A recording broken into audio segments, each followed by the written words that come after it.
जिन साथियों, मेरा नाम कांस्टेबल जीडी रयूफ अंसारी है। मैं केंद्रीय अर्ध सैनिक बल सशस्त्र सीमा बल में कार्यरत हूँ। मैंने हलिया थाना क्षेत्र अंतर्गत देवरी बाजार में ज़मीन खरीदकर 2 कमरे के मकान का निर्माण किया था, जिसके प्लास्टर का काम बाकी था और मेरी छुट्टी ख़त्म हो गई थी और मैं वापस ड्यूटी ज्वाइन कर लिया। जिस दौरान संतोष कुमार नाम के स्थानीय दबंग ने सरंगाई बस मेरे घर पर कब्जा कर लिया। जैसे मुझे उसकी सूचना मिली, मैंने आकर उनसे अपना मकान खाली करने को कहा, तो उन्होंने खाली करने से मना कर दिया और कहा कि अगर हाथापाई करेंगे, जोर ज़बरदस्ती करेंगे तो हम आपके ऊपर ST/SC लगवा देंगे और आपकी नौकरी खा जाएंगे। सर, इस असामाजिक तत्व से लड़ते लड़ते अपने घर को खाली कराते कराते आज 4 वर्षों का समय बीत चुका है। मैं परेशान और हताश हो चुका हूँ। उसने मेरे ऊपर मेरे घर में घुसने के पश्चात उल्टा मुकदमा चला रखा है। बताइए, मैं अपने ही घर में रहने के लिए मुकदमा लड़ूंगा? बताइए, जिस समय मैंने वो घर बनवाया, मैं छत्तीसगढ़ में तैनात था।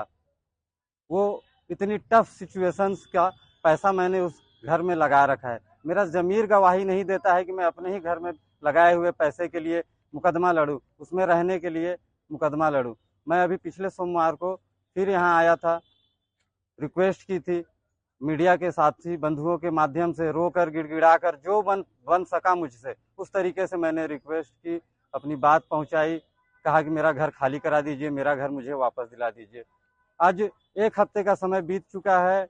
वो सरहंग, वो गुंडा आज भी खुलेआम हमारे सभ्य समाज में घूम रहा है, जबकि ऐसे असामाजिक तत्वों की जगह मेरे हिसाब से सलाखों के पीछे होनी चाहिए। मैं अकेला परेशान हूँ, आज यहाँ अकेला खड़ा हूँ। कल ये किसी के भी साथ हो सकता है, किसी के परिवार के साथ भी हो सकता है। आज मेरे साथ हुआ है, कल आपके साथ, कल किसी और के साथ, कल आपके और हमारे बच्चों के साथ हो सकता है। मैं अकेला खड़ा हूँ, मेरे साथ कोई नहीं है, लेकिन आप लोगों से आग्रह है कि आप लोग आगे आइए, मेरी बात को आगे पहुँचाइए। जब हर बार मेरी छुट्टी समाप्त हो जाती है और इस बार भी वही हो रहा है।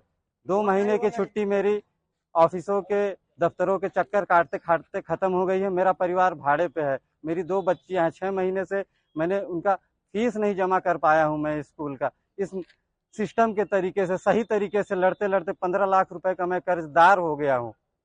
इतना टेंशन रहता है और सिस्टम से लड़ने के बाद आज ये स्थिति है मेरी। इसलिए मैंने सोच लिया है कि अब मैं इसको अंजाम तक पहुंचा के रखूंगा और मैं देखना चाहता हूं कि न्याय मिलेगा कैसे आखिर इस देश में।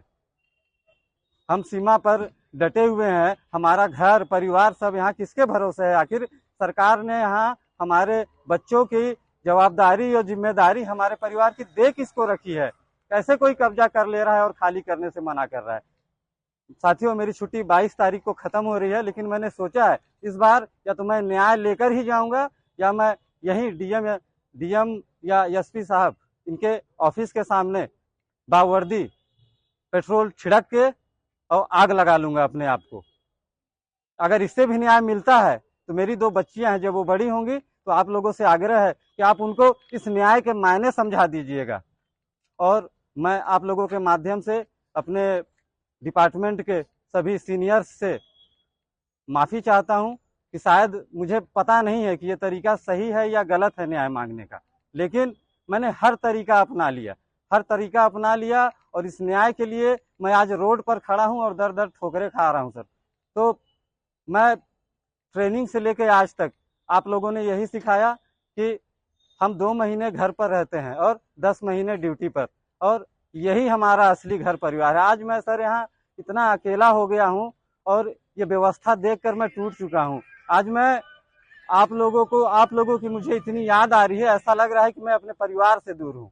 और मुझे अफसोस होगा, अगर मेरी नौकरी भी चली जाती है तो मुझे नौकरी जाने का अफसोस नहीं होगा, मुझे आप लोगों से, अपने परिवार से बिछड़ने का दुख होगा। और इस दबंग ने, इस संतोष कुमार ने मतलब इतनी हदें पार कर दी हैं हमारे पिताजी से।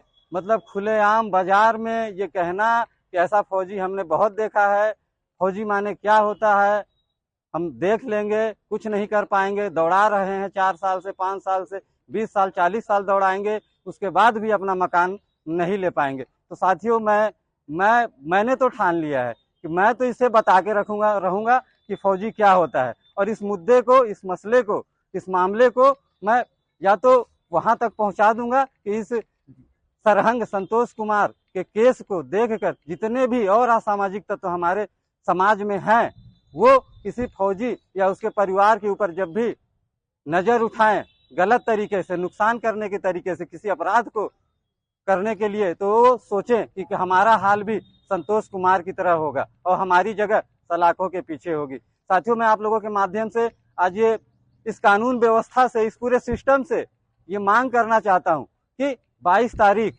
जिस दिन मेरी छुट्टी समाप्त हो रही है, अगर उससे पहले मेरा मकान खाली नहीं हुआ, खाली नहीं कराया गया उस सरहंग के कब्जे से और उसके खिलाफ जबरन मेरे घर में घुसपैठ करने, जालसाजी करने, इतने वर्षों से मेरा मानसिक और आर्थिक पतन करने, पीड़ित करने के तहत हमारे आईपीसी के जिन भी धाराओं के अंदर ये अपराध आते हैं, अगर उनके अंतर्गत मुकदमा दर्ज करके, एफआईआर दर्ज करके, उसकी तत्काल प्रभाव से गिरफ्तारी करके उसके ऊपर आपराधिक ट्रायल चलाया जाए और उसके अंजाम तक पहुंचाया जाए जहां उसकी जगह है। मैं कहना चाहता हूं कि ऐसे असामाजिक तत्वों का, ऐसे घिनौने और गंदे लोगों का हमारे सभ्य समाज में कोई काम नहीं है। इनकी असली जगह जेल की सलाखों के पीछे है। मैं आप लोगों से निवेदन करता हूं कि आप लोग जो भी हैं, जहां भी हैं, जहां से भी मुझे सुन रहे हैं, मेरा साथ दीजिए और इस दबंग को इसकी असली जगह पर पहुंचाने में मेरा सहयोग करिए। जय हिंद।